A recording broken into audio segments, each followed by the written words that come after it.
Hey folks, how's it going? So every day we're getting more and more news about uh, just how bad the economy is doing. Two more articles here for you today. Um, I'm going to try to keep this brief because one of these is fairly long. Links, as always, are going to be in the description below so you can check them out for yourself. The first one comes from Reuters. Oil rises after U.S. fuel stocks draw down and economic concerns loom. All right, so oil prices rose around 1% on Thursday after posting the biggest 2 day loss for the start of a year in 3 decades, with U.S. data showing lower fuel inventories providing support and economic concerns capping gains. All right, big declines in the previous 2 days were driven by worries about a global recession, something that I've been telling you folks about, especially following weak short term economic signs in the world's two biggest oil consumers, the United States and China. U.S. distillate inventories fell more than expected as a winter storm gripped the United States at the end of December, data from the U.S. Energy Information Administration showed Thursday. U.S. gasoline stocks fell 346,000 barrels last week, compared with analysts' expectations in a Reuters poll for a 486,000 barrel drop. So it didn't fall as much as they expected, but it did fall. Distillate stockpiles, which include diesel and heating oil, fell 1.4 million barrels in the week versus expectations for a 396,000 barrel drop. So they expected 396,000 barrels decrease in stocks, and it actually dropped 1.4 million barrels. That is an enormous difference. The impact of the storm during that time is fully on display here. John Kildreth, partner at Again Capital LLC in New York. Brent crude futures settled higher at 85 cents or 1.1% at $78.69 a barrel. U.S. West Texas Intermediate crude settled up 83 cents or 1.2% at $73.67 a barrel. Uh, Supporting prices earlier in this session was a statement from top U.S. pipeline operator Colonial Pipeline, which said its Line 3 had been shut for unscheduled maintenance with a restart expected for the products line on January 7th. So, right now, at least for the next few days, one of Colonial Pipeline's pipelines has been shut down for unscheduled maintenance. Thomas Varga of oil broker PVM said the price rebound early in the session was due to the pipe shutdown and added there is no doubt that the prevailing trend is down. It is a bear market.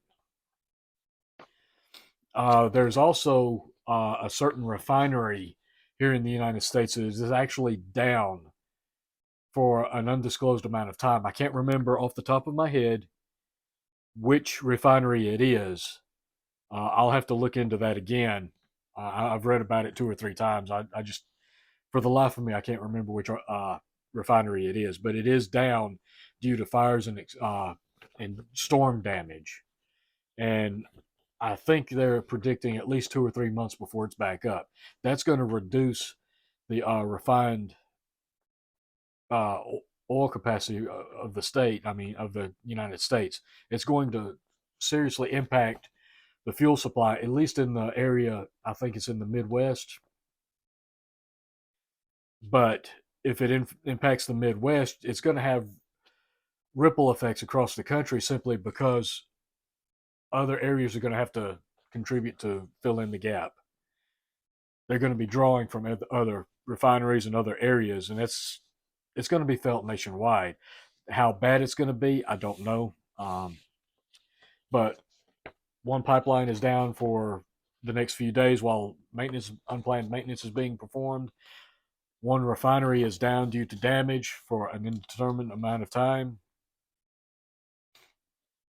Uh, on Getting back to the article on Wednesday, figures showing U.S. manufacturing contracted further in December, uh, pressured prices, as did concerns about economic disruption as COVID-19 works its way through China, which has abruptly dropped strict curbs on travel and activity. Yeah, and they're starting to talk about that a lot more. As always, more variants, new variants, more contagious variants.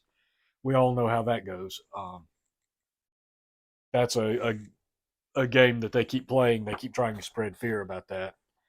The WHO is really pounding on that right now. Next article is from Business Insider. We just got confirmation that interest rates on mortgages, cars, and credit cards will keep getting more expensive in 2023. Now, this is an article in response to the Federal Reserve's December minutes, where they talk about what they expect in the near future as far as interest rate hikes. And this is important because this affects everything. This is going to affect not only the interest rates on the mortgages, cars, and credit cards that were mentioned in the title, but also on the price of everything in general, because everything is connected in our economy, and once with this interest rate going up, it's going to affect the price of everything that you buy, down to your groceries, down to your gas for your vehicle, what have you, even the power that you use at home, the electricity. It affects it all. All right, so uh, the Federal Reserve's December minutes confirmed interest rates won't be cut in 2023. I didn't expect it to happen anyway, and I'm not sure it'll happen even in 2024. It noted that as long as inflation is well above 2%, continued interest rate hikes will be necessary. So that's the key note here before I get any further. They're going to continue to hike interest rates until inflation gets down to 2%. Now, so far, it's peaked at like 9 to 9.1. That's debatable. Again, you've heard me say it before. They fudge the numbers. These numbers are not accurate. These are manipulated numbers. But right now, they're saying inflation is at 7.1%. They're going to continue to, they admit they're going to continue to hike interest rates until inflation reaches 2%. We're at 7.1. That tells you right there all you need to know. They're going to continue hiking these rates. That's going to keep things going up in price, trying to choke down inflations. So we're just dealing with more expensive goods. We're going to be dealing with more layoffs. Money is going to be more expensive to borrow. This is just not good for the economy. Getting back to the article, this means it will keep getting more expensive to buy a house or a car this year, and not just those two things. It's not going to affect just those two things. Understand that. On Wednesday, the Federal Reserve released its minutes from the Federal Open Market Committee's December meeting when it announced it would be raising interest rates by 50 basis points. That increase was a slowdown from prior meetings when the Fed raised rates by 75 points, and it came after November marked a slowdown in inflation to 7.1% year over year. Again, these are not the accurate numbers. Understand that. They are manipulated to make them seem less uh, less severe than what they are. The true interest rate is probably somewhere between 15 to 20%, or the true inflation rate, I should say, is somewhere between 15 and 20% in my estimation, possibly even higher. But they're going to tone it down so that they don't create a panic. They have to keep things going until they're ready to make whatever changes it is that they want to make. But we're supposedly at their manipulated 7.1% right now, and it has to come down to 2 before they stop hiking rates. Getting back to the article. While the economy appears to be moving in the right direction, the Fed noted in its minutes that inflation is unacceptably high and still remains well above the pre pandemic level of 2%, and it anticipates rate hikes will continue throughout 2023. They're telling you what they're going to be doing. They're telling you for this entire year they're going to hike rates. So we already know what to expect. No participants anticipated that it would be appropriate to begin reducing the federal funds rate target in 2023, the minutes said. Participants generally observed that a restrictive policy stance would need to be maintained until the incoming data provided confidence that inflation was on a sustained downward path to 2%, which was likely to take some time. Again, they're saying these hikes are going to continue for a while. This means that while the Fed might lower the pace at which it raises interest rates through the year, taking on loans to buy a house, car, or a mortgage will keep getting more expensive. There is significant uncertainty going into 2023 in terms of how the Fed's aggressive tactics in 2022 will impact the economy. Bear in mind, all of the rate hikes that were done in the past year still haven't fully been felt by the economy. It takes roughly 12 months or more before a rate hike is fully felt and seen in the economy numbers. So we still haven't seen just how much of an impact the previous rate hikes have had on inflation yet. And here they are, they're saying they're still going to continue to hike rates for all of this year.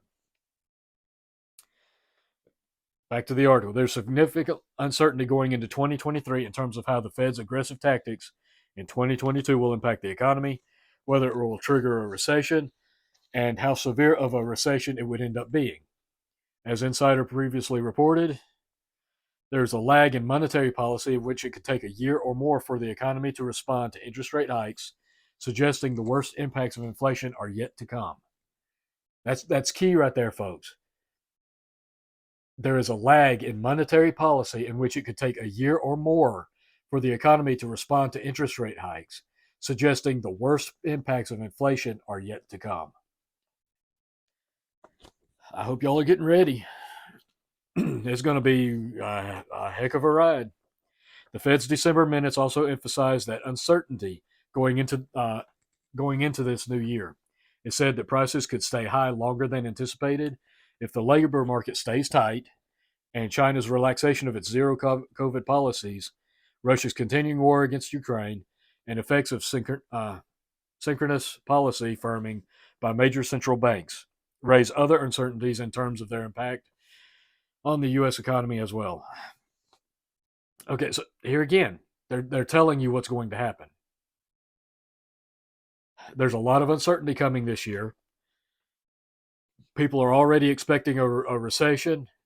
They're just trying to figure out how bad of a recession it's going to be. Rates are going to continue to climb, regardless of the fact that we don't even know how much of an impact the current hikes have already had, because we haven't seen the full impact yet. So they don't even know how effective what they've done so far has been, and they still insist on doing more. This is what I was talking about before when I said they tend to be late in responding. At this point, they should stop what they're doing and wait for the market to catch up to the rate hikes they've already done, to see how much of an impact that's going to have. But no, they're going to keep on hiking rates, and by the time we get the numbers that are saying, okay, inflation's starting to come down, well, they've already got multiple more hikes that they've already passed that haven't even been felt yet. That is what's going to push this economy into a recession and depression.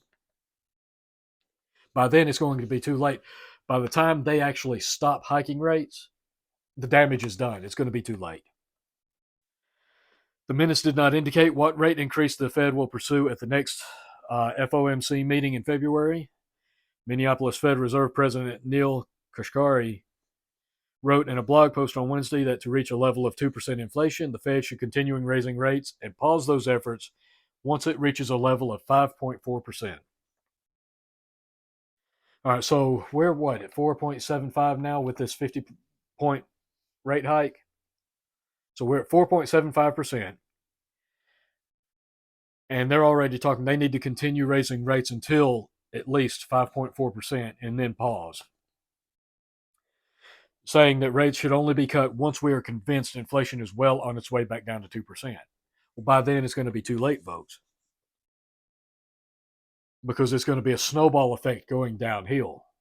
As inflation is coming down, you've got all these backed up rate hikes that have not hit the market yet, and they're just going to keep doubling down. So before uh, what's going to happen is they're going to uh, continue hiking rates until they see inflation coming down. By the time they decide they don't need to hike rates anymore, the market's going to be going down so at such a sharply steep angle at a sharply rate that they're going to have to immediately not just pause but do a complete turnaround and start raising or start lowering rates again to slow the fall down. It's going to be too late by the time they react. The mistake the FOMC must avoid is to cut rates prematurely and then have inflation flare back up again, Kashkari wrote. That would be a costly error, so the move to cut rates should only be taken once we are convinced that we have truly defeated inflation. Fed Chair Jerome Powell said in December that he thinks it's still possible for the U.S. to fight inflation while avoiding a recession, but his primary goal is to lower inflation, and he will continue raising rates to do so. I don't think anyone knows whether we're going to have a recession or not, Powell said, and if we do, whether it's going to be a deep one or not. It's not knowable. I beg to differ. We are going to have a recession because we're already in one. We're going to have a depression. If not a deep recession, we're going to have a depression, one of the other. And the difference between the two is probably mute at this point. But we are going to have a recession because we're already in one.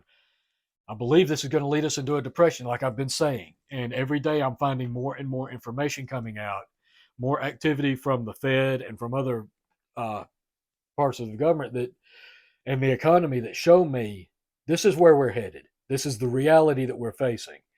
Now, we can either be like the Fed and be in denial and say, oh, it's going to be fine. It's going to be fine. We'll get the inflation rate down to 2%, and then we'll stop hiking rates.